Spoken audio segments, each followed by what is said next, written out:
Per the usual, Brent Venables had his weekly press conference this morning. I got a chance to watch it, listen to it twice, re-listen to it again, so we can talk about some of the things that really jumped out. Shout out to all the insiders. They did a great job of like live tweeting or posting or whatever it's called nowadays. And there's a few things that Venables said in there that I really want to pass along to you, the fans, right? I think there's some good nuggets in there that will get your attention and hopefully soothe you some, make you feel a little bit better about what's coming forward. Let's dive into that. Before we do that, welcome to Unfair Sports. I'm your host, Jay. Thank y'all for pulling up to the channel. We have seen some growth here on the channel. Shout out to you all. Y'all have shown us love. We surpassed 16,000 yesterday. So that means a lot of new people are tuning in that probably haven't seen the past stuff that we had. And I want to address this first before I dive into Brent Venables' press conference. I put out 2 videos the last few days. I've talked ad nauseum on Locked On Sooners as well as here over the last, 3 or 4 since that game against Houston. And I want y'all to know this.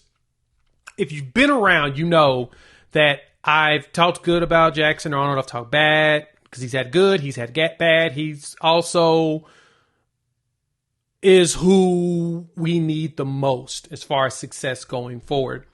And when I critique Jackson Arnold, it's not me putting blame on him in any capacity.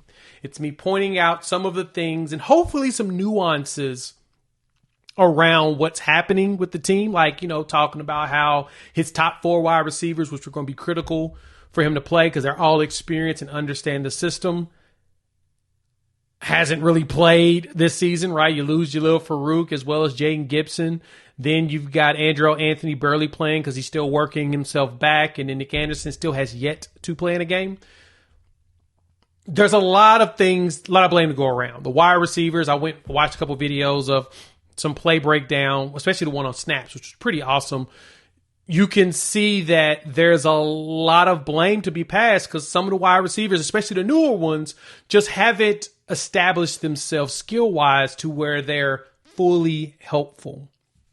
And I've said Jackson Arnold has shown us flash. He has. And I'm more so going back in not to defend my statement, but to let y'all know, if you go back through the archives, you've seen I've been pretty consistent about not only the criticism, but what my expectations have been for him.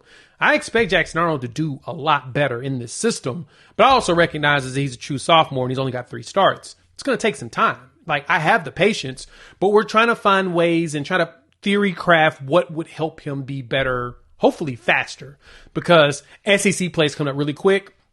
Tennessee's defense looks for real. And so our defense will have to hold their offense, but we've got to do something to their defense to keep our defense off the field. That's going to be what's critical because Tennessee's defense is legitimate. And then South Carolina's defense looks legitimate. Texas looks legitimate, right? You're going down the list of all these teams. Ole Miss looks legitimate, right? We've got to be prepared for all of those games. And so for me, I'm more so just wanting to point out some of the things that I know that we need to do to get better. And overall, biggest thing, I've repeated this over and over, we're not used to a team being carried by our defense. We're so used to the offense saving us. We're not used to the defense saving us. And so now we're panicking. And I get it. But I'm here for this defense leading the way. And the beauty of it is, knock on wood, they're looking good and healthy. Let's just pray that stays the same. All right. Now, let's dive into Brent Venables' presser. Again, shout out to the insiders, Parker Thune, George Stoya, Josh Calloway, Tom Green, a.k.a. Tom Verde, James D. Jackson, Colin Kennedy, right, Eddie Radosevich, all of those folks out there that have been doing a fantastic job of covering this. They've got all the threads going on in social media. You got to check them out. They reported well. But these are some of the nuggets that jumped out to me from Brent Venables in this. And first and foremost, Venables was talking about some of the struggles on offense. And one of the big things he's pointed out is there's a reason that 1s are 1s, 2s are 2s, 3s are 3s. And you still need to have chemistry, cohesion. You still need to have the best abilities, availability. And when he said that, I'm like, yeah, dog, I feel you. If anybody in the world feel you, I feel you. And so he broke down a lot of that. And so I'm like, okay, he's spot on there. He talked about the injury situation on the offensive line, which, granted, we've got a lot of it. He says Branson Hickman is very close. There's a chance Hickman plays this week. There's a chance he doesn't play. Troy Everett, nothing noted yet, but he did say that Eddie Pierre-Louis has been looking good, right? He would have liked to have gotten more of him last week, but at the same time, he's also mentioned that it would have been even better for Eddie if he was here in January instead of having to come in the summer, in which he goes to Tampa Catholic. It's where he went to school. They don't allow early graduation, so he wasn't going to be able to leave until they finished, which was going to be in June. And he would love to have had him early, but it's just kind of one of those things, right? Gary and Hatchett's done for the year. He talked about the wide receiver room and how we would have loved to had some other players play, the younger ones, like Jaquez Pettaway. Like I mentioned him, I was like, man, I would have loved to have seen Jaquez Pettaway play more. And that went to the best ability is availability. And BV mentioned that Pettaway was out Wednesday from practice. Last Wednesday, he was out. Knee. So because of that, he didn't really practice all week, and he saw limited action on Saturday. That's why he didn't play. Okay. And I've told y'all this. In a lot of these situations, we don't know the play call. We don't know the situation with the players. We don't know the actual details because those details we're not privy to that because we're not in the room with them when it's going down. But he pointed that out, and I'm like, oh, okay. That makes sense. And so that's why you didn't see Pettaway really play. Zion Kearney, he's got a little limitedness to him, but he wants to get them out there as well. He knows we got to lean now on the youth movement, unfortunately, right? And you don't like playing your young players too early just because you don't want to expose them. You want them to get some experience, but at the same time, you don't want to put them in a situation where they got to figure things out quickly. And playing against really good defenses, that's not easy to do, right?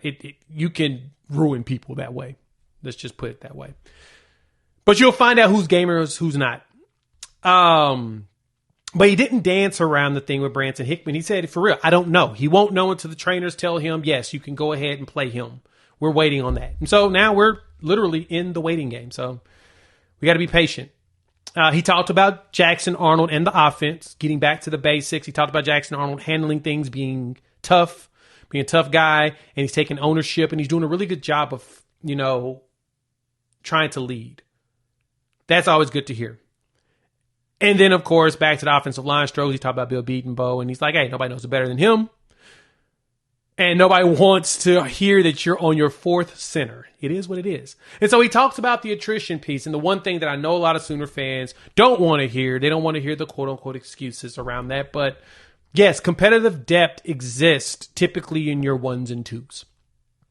When you get down to your threes and fours, there's a reason why they're threes and fours. They're still learning. They're still growing. Some needs to get stronger. Some needs to get bigger. And you start to see those faults and flaws, unfortunately.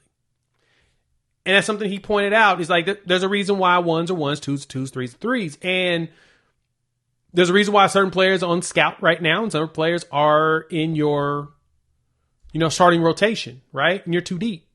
And so the competitive depth really is in there on the defensive side heavy. Offense, we've kind of depleted a lot of it. We're eating out of a lot of that, right? With Hickman going down, you lost Troy Evers, so that's two. I mean, you're in your third deep on the center spot. Hatchett going down, Jake Taylor, little stinger, so he came out the game last game, and Logan Howland played. Did solid in spots, needs some work in others. But overall, what we saw and what Brent Venables' message is that they're working hard. They are working on fixing all of that for the next game. They're trying to figure out ways to make things easier for everybody, especially because you got so many new folks playing in roles that weren't supposed to be playing in roles. Because remember, in spring camp and the beginning of fall camp, you had your ones and twos playing on the offensive side. Now you're down into your threes on the offensive side of the ball, right? Especially at wide receiver. Offensive line, you're starting to go into your freshmen. That tells you about the health of the team. And unfortunately, no excuses are made. But aside from injuries, Brent Venables said, I don't know how to answer any questions about that, right? Other than obvious. And he's right. That's the one thing I was hoping Sooner fans would take out of this press conference as he pressed on that. It's not that they aren't good players. A lot of them are young. But don't worry. They're going to get the experience and they're going to go and they're going to get better. Let me know what y'all think. Hop in the comments. Let me know your thoughts. What y'all think about that little message from the presser. I put the link for the presser in the description. It's on the OU channel. Definitely something for y'all to check out. But I want to hear from y'all. What do y'all think? Because the key thing here for me is this.